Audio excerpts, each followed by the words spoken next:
Welcome to the Mac's Future Weekly Podcast. All Apple talk and no chit chat.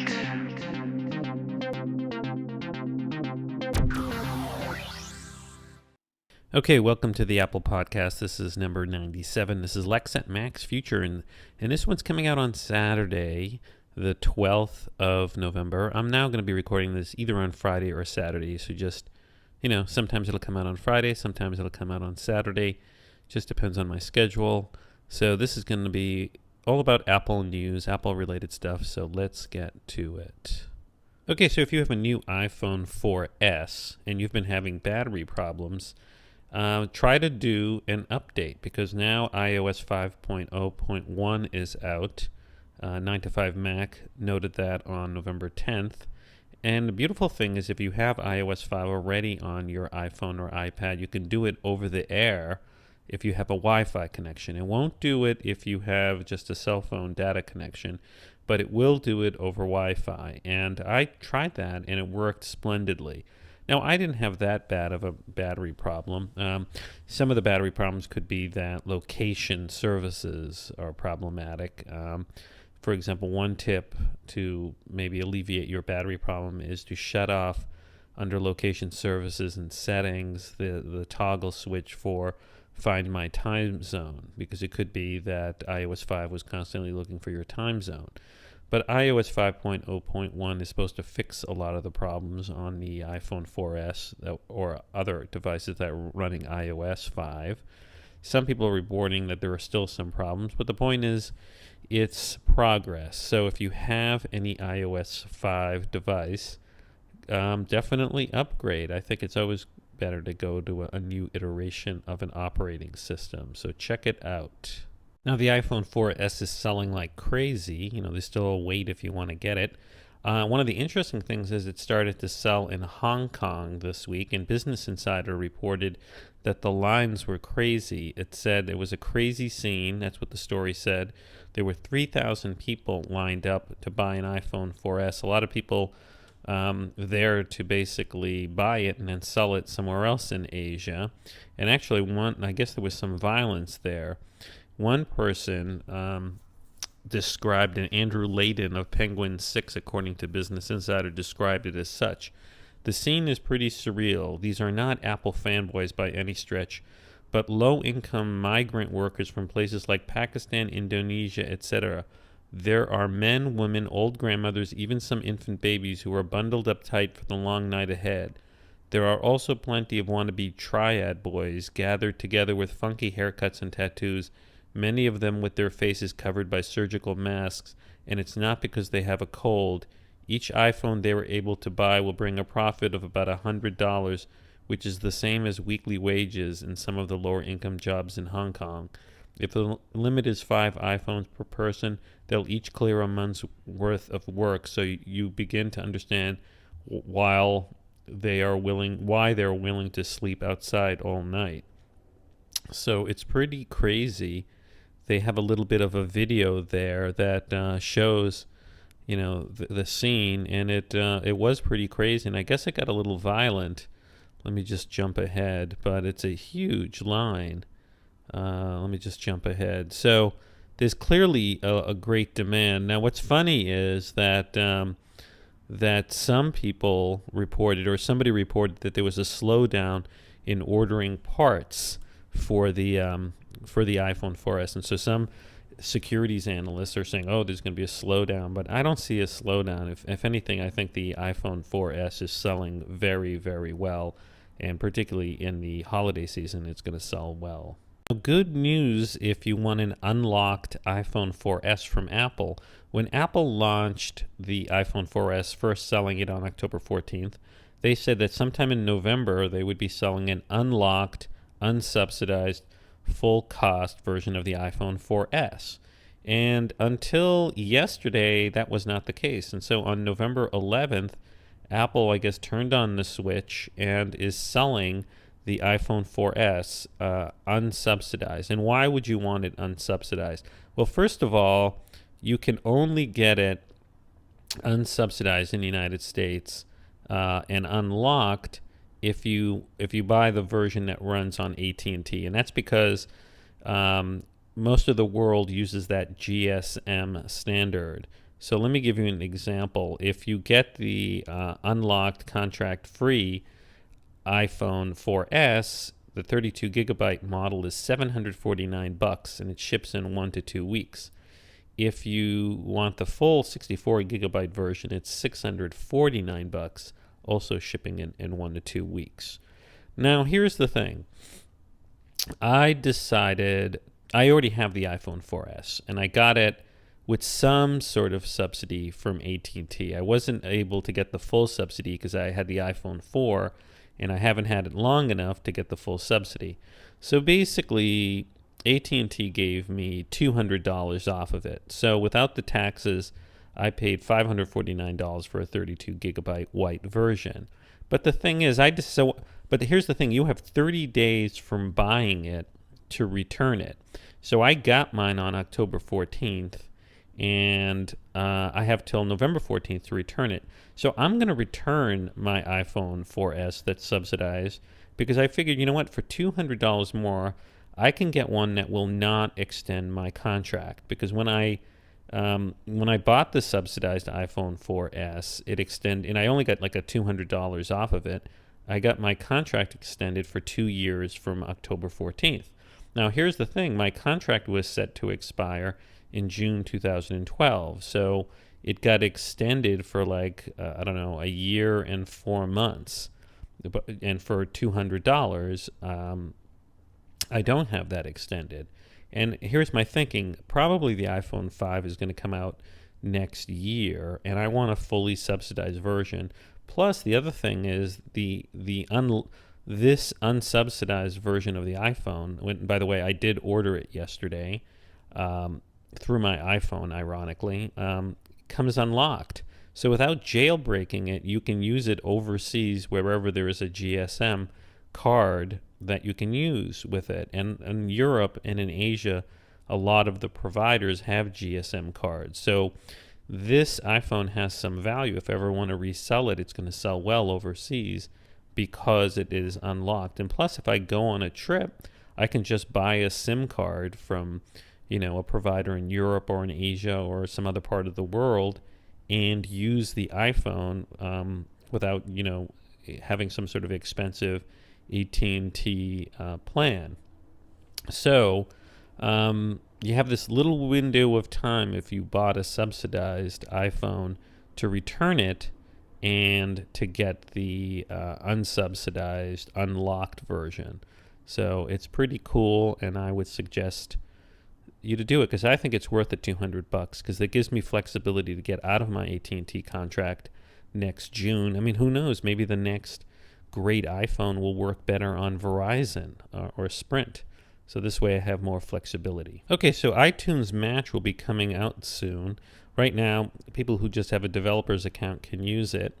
And I noticed an interesting little bug in iTunes Match. Now, the way iTunes Match works is it scans your iTunes library on your computer, your iMac or your Mac or your Windows computer. And then if you pay $25 a year, and it scans it, and if it has the music in the cloud in Apple's Music Store, that music is made available to use in the cloud or to download on any of your iOS devices or to re-download on your computer. And if that music on your computer doesn't match what Apple has, it'll upload that music. But then it's available on your iPhone or iPad. Now the cool thing is, I've been able to get this work on my iPhone and iPad, and if you go to the music settings on your iPhone and you turn on iTunes Match, if you have a developer's account, then music that you don't have on your iPhone but that's in the cloud will suddenly appear in your music library with a little cloud next to it, and you can play it over the cloud or you can download it. And you can shut it off, and the music that you have on your iPhone will still be there.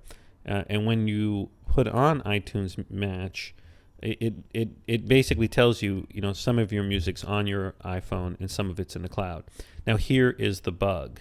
In the past, certain apps that use your music library and work with it can access your music library on your iPhone or iPad. One such app that I've used a lot is the DJ app. DJ is a paid app that turns your iPhone or iPad into a cool DJ outfit with 2 spinning, record discs, and you can access your music library. Now, here is the weird thing. If I put on iTunes Match on my iPhone, the DJ app can't access it. Instead, I get an error saying that because of DRM, because the music is DRM, Digital Rights Management, I can't access it. Now, the weird thing is, it can't even access the music that I have on my iPhone that is clearly mine and is not DRM'd. So it's kind of weird. Now, if I shut off iTunes Match, the same tracks that I have on my iPhone, it can access, and it doesn't say DRM'd. So it's some sort of bug, because when iTunes Match is on, it's not giving you access to the music, even if you have no DRM on it, and even if it is your own music. It's really weird, and I hope Apple solves this, because otherwise there's going to be a real outcry about it. I don't know if anybody else discovered this. Okay, so as 9 to 5 Mac reported today, if you have a developer's account with iTunes Match, Apple's going to wipe that account, deleting all content libraries. And Apple sent a notice to developers which indicates that iTunes Match might be launched for everybody very soon. And the message says, as we prepare for the launch of iTunes Match, we will be deleting all current iCloud libraries on Saturday, November 12th at 10 a.m. Pacific time, which is, I guess, noon. Now, here's the thing. Let me see. I'm gonna check my iPhone to see if it's been wiped. Music.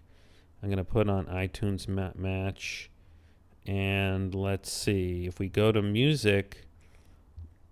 Well, I don't know. There still seems to be stuff in the cloud, so I guess it didn't get wiped yet. Although there's less content. So yeah, it does look like it's been wiped.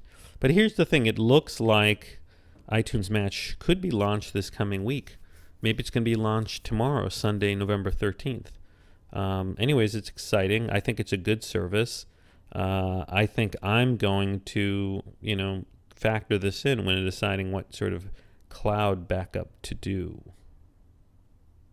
Now, I'll tell you, it's in part because of the iTunes Match that I've decided not to renew my cloud backup service, which is Backblaze. Now, I liked Backblaze, and I think it's like $50 a year, and I was coming up to another renewal, but I've decided not to renew it.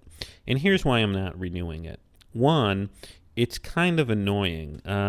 Like, I bought it a year ago, and I have a massive library, of content, music, movies, everything, maybe 400 gigabytes. And it takes months to upload it using the slow cable connection that I have from Time Warner. And it took me about 2 or 3 months to upload it.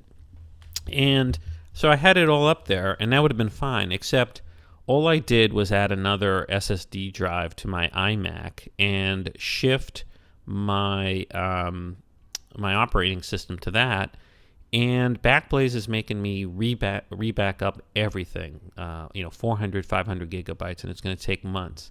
And the thing is, the content's already up there. It's the same content, and supposedly Backblaze is supposed to recognize the content. You just switch that you're on a new computer, and it's supposed to recognize the content and keep it up there.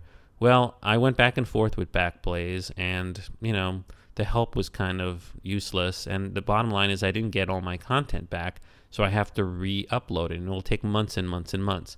And then I started thinking, is it really worth it? Because look, I have iCloud, and I'm going to sign up for iTunes Match. Now, iTunes Match is going to back up all my music. So that's a big chunk, right? I mean, that's 25,000 songs. So that'll be backed up all the time. And iCloud is really going to back up all my settings from my computer, from my iPhone, from my iPad. And I could consider, that leaves really what to do with my photos. Now, I could do Photo Stream, and that'll back up some of it, but not my entire photo library, just the newer stuff. So what I think I'm going to do, because portable hard drives have become cheaper and cheaper. So I have a backup, in my home of everything, but you really want to have offsite backup too. So what I think I'm going to do is just periodically back up my photo library and my movie library, not only to a local drive where I live, but to another portable 1.5 terabyte hard drive, which I'm going to take off-site, and I might keep it at work. Another thought is to have it, get two of these external drives and keep one at work, and then keep one at a relative's house in another state. And when I go to that other state, just swap it out and, bring another drive and just sort of, keep these drives rotating.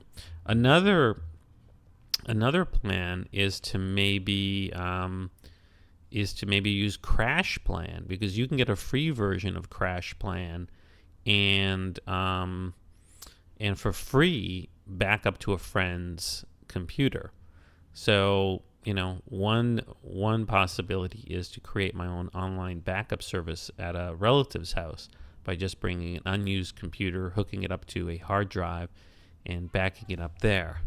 So anyways, there are a lot of choices, but I think companies like Backblaze are in deep trouble if they don't quickly morph, because, Apple, Google, Amazon's eaten into their business a little bit by offering them this free music online storage. Now, what happens once they, offer movie storage or other kinds of storage? You can have everything backed up in the cloud. So we'll see.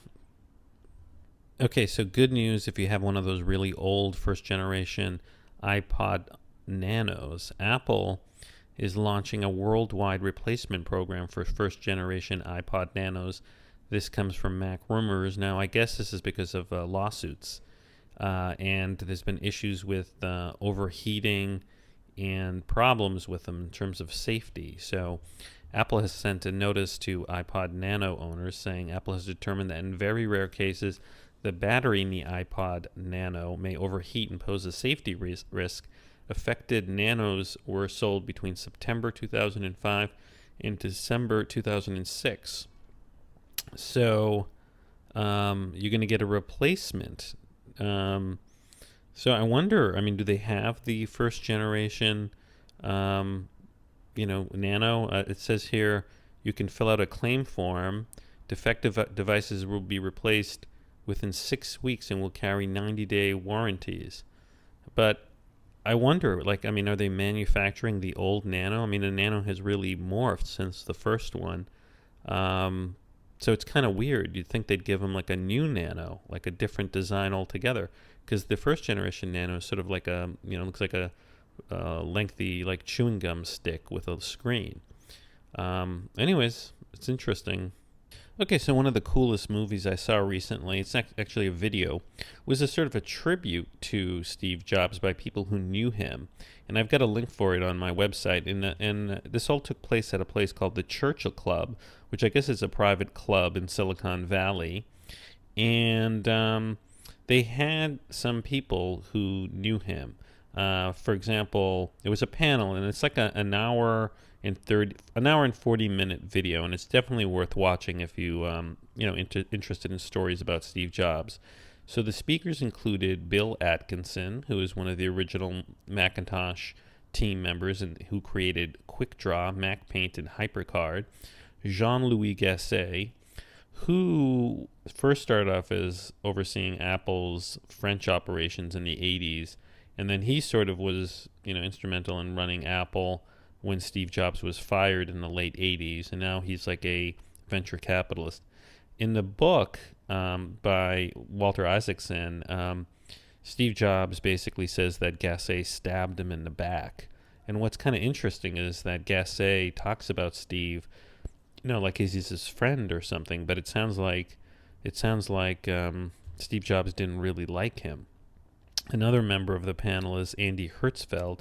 He was a developer on the original Macintosh team, and he's now an engineer at Google.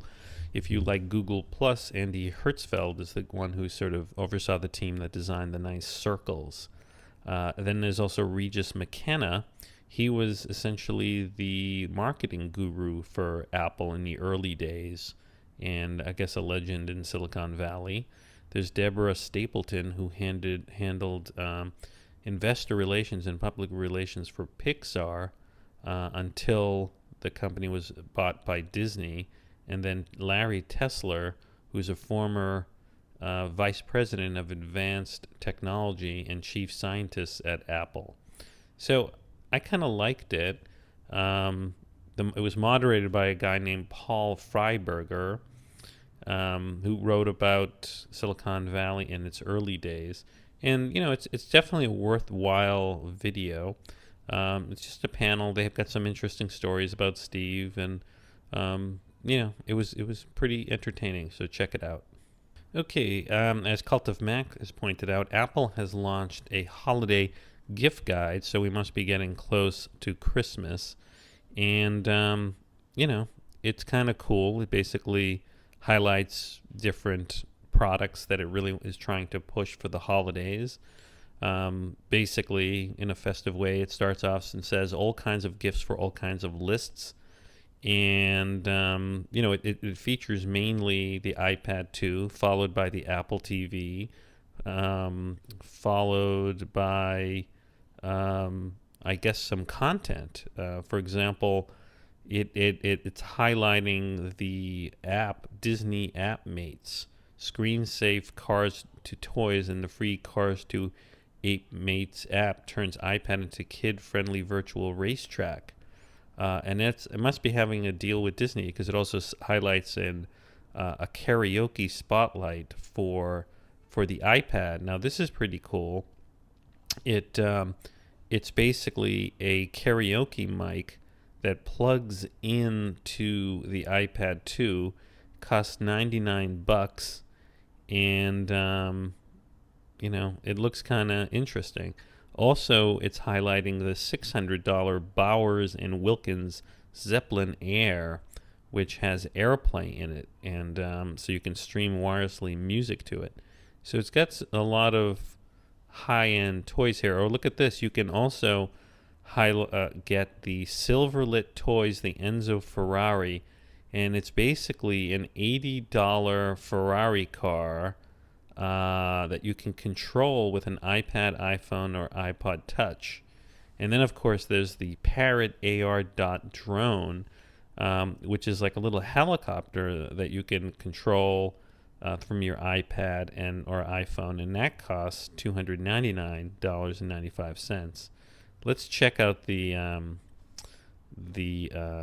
Ferrari car. So the car has full gesture control, and the app features fully interactive Ferrari dashboard, functional lights, horns, and it looks kind of cool. I could see this for a kid. It's a beautiful Ferrari car. I wonder how big it is. It's doesn't give the dimensions. Let's see.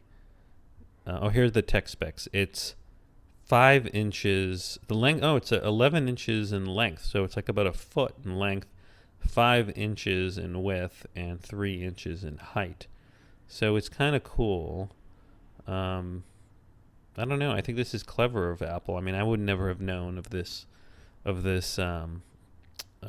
toy for kids if I didn't go to their little Apple store. You go down, it's got stuff for artists. It's highlighting the blue microphone from Yeti for $150. Now, the thing is, you can get these things cheaper, because I know the Yeti you can get from B&H Photo or J&R for like $100. There's also headphones. There is a 750 gigabyte G drive from G Technologies. Other wireless speakers that work with AirPlay, the Philips Fidelio Sound Avia, and those for going places. It has other content. It has Nanos for sale, the Mophie Juice Pack, the Bauer and Wilkins in-ear headphones for $180. So, Apple has got a sort of a mixture of cool gadgets. Now, for fashion, it's highlighting Kate Spade of New York carrying cases for your notebook. And these start at $500. This is pretty expensive. Then there's also Michael Kors Essential Zip Wallet for the iPhone 4S for $90. So obviously somebody has money. And then leather smart covers in 5 colors. These are very high-end products. For example, it's highlighting Cole Haan leather zip top briefcase for the MacBook Pro, $429. So these aren't cheap. So, Apple's holiday list is not necessarily the cheapest stuff. The Disney Spotlight karaoke thing looks interesting. I assume it works with AirPlay. It says the Disney Spotlight digital wireless mic helps you shine in the karaoke spotlight, perform and record music and sound like a star with a built-in pitch enhancement and pro voice effects. Sing along with your favorite Disney songs. Put on a show or make a video to share with friends. Includes 10 Disney hit songs. Makes karaoke even more fun and more portable. Digital wireless mic with pro quality sound. Perform as lead singer to your favorite Disney hit songs. Record your own music video with iPad 2. So this is kind of cool. $99. It's got its own little connection to the iPad. So I don't know. I could see dabbling in one of these. Very cool. Now, GigaOM had an interesting article about how dependent the carriers, the cell phone carriers, are on Apple and its update cycle for the iPhone. And basically it's saying, you remember how the iPhone 4 was not upgraded until October 14th, and usually it's upgraded in June. So apparently in that period between June and October, the cell phone carriers, which are public companies, had a major decrease in people who sign up for their service in that quarter, when compared to the quarter before. But of course that makes sense. GigaOM has an article entitled How Apple Put the Hurt on Carrier Subscriber Growth. And it basically says Apple's decision to delay until September the launch of the iPhone 4S put a damper on what is usually a very merry pre-holiday quarter for the U.S. wireless industry. In total, the 4 national mobile operators roped in 767,000 postpaid subscribers in the third quarter, a 14.5% decrease from last year, according to UBS. It says in comparison, second quarter net postpaid adds increased 9.2% year over year, a quarter where there was traditionally no new iPhone to offer operators a bump. But this year was aided by Verizon snagging a CDMA version of the iPhone. So, but what they do predict is that the cell phone carriers are going to have a tremendous quarter, and the quarter ending at December 31st this year, because obviously there was pent-up demand for the iPhone 4S, and they're going to go crazy buying it in the quarter. So the new quarter is the quarter October, November, December, and the iPhone 4S started selling in October, so you'll probably see heavy new subscribers. Well, it looks like Adobe has conceded defeat to Steve Jobs. Steve Jobs may have passed away, but he has won the war against Flash, particularly on mobile devices. As you may recall, or if you have an iPad or iPhone, you know that the Flash websites do not work on iPhones or iPads or any iOS device. And that's because Steve Jobs and other people at Apple didn't think Flash works well on computers or on mobile devices. They eat up batteries. And Steve basically said, no, we're not going to have Flash on these mobile devices. And Adobe complained, and Adobe attacked Apple. And in the end, though, a couple of days ago, Adobe announced on its blog that it's not going to support Flash anymore on mobile apps. Now, it is pitching it as Adobe to more aggressively contribute to HTML5. So basically, this is a major surrender by Adobe.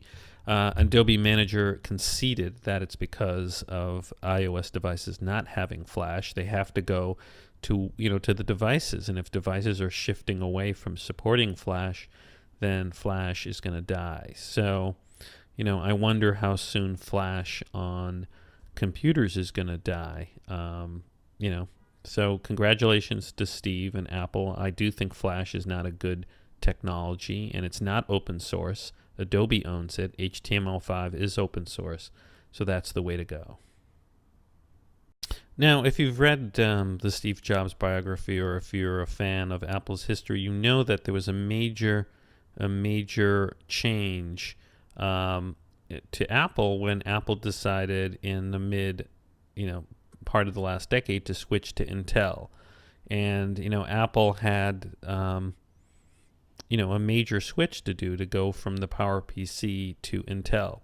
But as the Mac Observer pointed out in that Churchill video, the Churchill Club video, that there's some indication that Apple made plans to switch to Intel even before Jobs returned to Apple in '97. And here is the quote from Larry Tesler that Forbes notes. He said, "It was actually one of the reasons that the company decided to acquire Next. We actually tried a few years before to port Mac OS to Intel, but there was so much machine code there that to make it be able to run both, it was really, really hard. And so a number of the senior engineers and I got together, and we recommended that first we modernize the operating system, and then we tried to get it to run on Intel, initially by developing our own in-house operating system, which turned out to be one of these projects that just grew and grew and never finished. And when we realized that it wouldn't work, we realized we had to acquire an operating system, either BIOS or Next. And one of the pluses was once we had that, we could have the option of making an Intel machine. So, obviously in the 90s, as Microsoft and Intel were kicking Apple's butt, there was probably efforts made to see if they could go to Intel. So I'm not surprised by that. And I did hear that in the Churchill Club video. Okay, so if you like the autocorrect function in iOS devices, things might get better. A guy named SonnyDickson on Posterous, I have a link to his website, found hidden in the current version of iOS to be an enhancement to the autocorrection, which is that at some point maybe Apple will reveal words at the top of the keyboard when you're typing something. So instead of having to press and then get a suggestion, maybe the suggested words will be right there built into the keyboard on top. And I guess this is how Android does the autocorrect. And basically, if you want to try this yourself, there's a way to do it. You've got to download something called iBackup Bot, back up your iPhone, open iBackup Bot, and find the backup, then load it, and then find the library preferences, and then add a certain code, and then it will work. Save your modification and then restore from backup with iBackup Bot. So it's kind of a cool tutorial. It doesn't look that hard, but it looks like once you have it, you'll get better autocorrects, because instead of just automatically guessing, you'll have a quick choice as to what you want to try. So check it out. His site is sonnydickson.posterous.com, and it seems very clever. Okay, so one of the more whimsical stories is that yesterday on 11/11/11, Steve Wozniak traveled all the way to the country of Armenia, which is, I guess, east of Turkey, and it's pretty far away. But if you followed his Twitter feed, it looks like he just went for 2 days. Like he flew there, like on Thursday or Wednesday, and he flew to Armenia because he was honored by the country. And he received a state award from the president of Armenia as part of a 2-day visit initiated by the country's government and information technology industry. So Wozniak, who's 61 years old, was honored by this small country. The president of Armenia, a guy named Sarkisian, said, "I hope that this special award and the example of Steve Wozniak will inspire families in Armenia to encourage their children to study so that these children will also achieve heights and render similar great services to their homeland and the whole humanity." And, I just think it's cool that Steve Wozniak would fly all the way to that country to accept that award. I mean, it just shows you, how he's exuberant and willing to try and do different things. I mean, how many people would do that, just to go all the way to a small country like that? So good for him, good for Steve Wozniak. And I'm, glad that he's still around. If we don't have Steve Jobs, at least we still have Steve Wozniak around.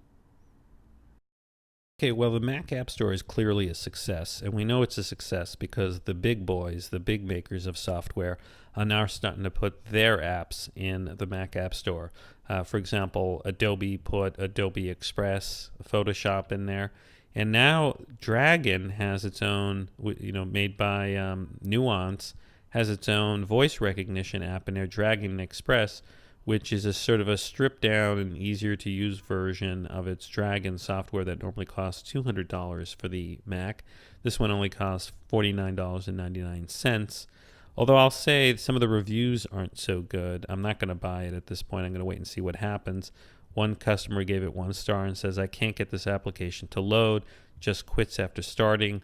Nuance support has no idea what this product is yet.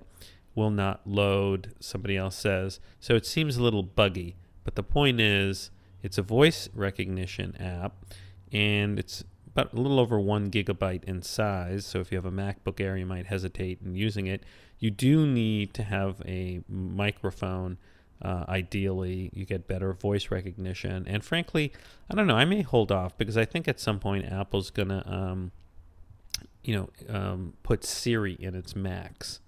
And I think that's better voice recognition, because what I like about Siri on the iPhone is you don't need any special microphones. It just sort of recognizes you. But this Dragon Express basically works and has like a clipboard. It doesn't dictate directly into an app. Rather, it's on the clipboard. You dictate, and then you can say where you want the text to go to. So, it's a sign that everyone's heading to the Mac App Store. Okay, so I thought I'd end off today's podcast by discussing some of the more interesting sections and quotes of the Steve Jobs biography. I finished the book, and there's some really interesting quotes of his or things that he said. Now, one of the most interesting thing comes at the end is he's discussing his death, and this is what the book says. It says, he admitted that as he faced death, he might be overestimating the odds out of a desire to believe in an afterlife. And this is what Steve Jobs said. He said, quote, "I like to think that something survives after you die," he said. "It's strange to think that you accumulate all this experience and maybe a little wisdom and it just goes away. So I really want to believe that something survives, that maybe your consciousness endures." He felt silent for a very long time. But on the other hand, he said, "Perhaps it's like an on-off switch," he said. Quote, "click, and you're gone," end quick. Then he paused again and smiled slightly. Quote, "Maybe that's why I never like to put on-off switches on Apple devices," end quote. So that's kind of interesting. It shows, he didn't know which way, we go when we die. And to him, it was like the ultimate mystery, which shows that on one hand, he's very scientific, so he's not necessarily just going to embrace the concept of an afterlife. On the other hand, I think the artistic person in him believes that there's got to be more to existence. So I thought that was kind of interesting.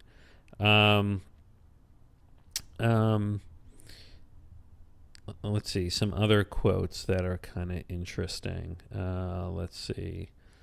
The cool thing is I read this on my iPhone and iPad, and I highlighted the interesting passages, and that's the beauty of the technology that Steve Jobs created. You can then use it more effectively than with a regular book or old technology. So, what I thought was interesting was how the end Apple kicked out Steve Jobs. He didn't actually get fired. He got sort of marginalized. And here's a passage where I guess where Steve was sort of on the ropes. It says, but he also noticed that Arthur Rock and some of the others were looking quizzical, perhaps even skeptical. They were worried that Jobs was completely rolling him. They had hired Scully to control Jobs, and now it was clear that Jobs was the one in control. Scully was so eager for Steve's approval that he was unable to stand up to him, end quote, Rock recalled. Now, what's going on here is this. The way Steve Jobs got forced out of Apple is this. He brought in Scully, John Scully from Pepsi-Cola, and the idea was that he would run the company. Steve Jobs was still too young to run the company. He was a major shareholder of Apple because he created Apple. But remember, at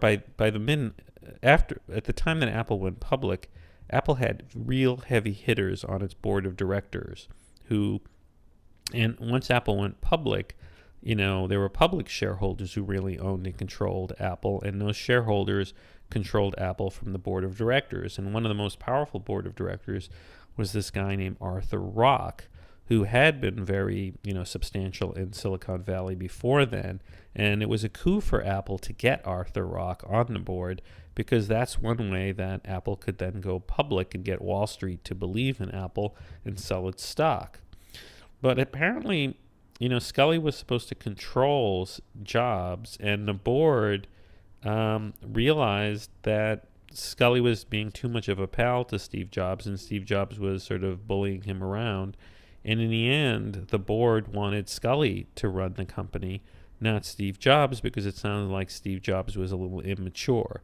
So Steve Jobs was sort of stripped of a lot of power, and then Steve Jobs resigned voluntarily to create his, future companies Next and Pixar. So I thought that was kind of interesting. So anyways, I hope I'll discuss other parts of the book that I find interesting in other future Apple podcasts. Okay, so that's it for episode 97 of the Apple Podcast. Thanks for listening. Check it out in iTunes. The video versions are on Blip TV and also on YouTube. Thanks for listening. This is Lex at Max Future. See you next week.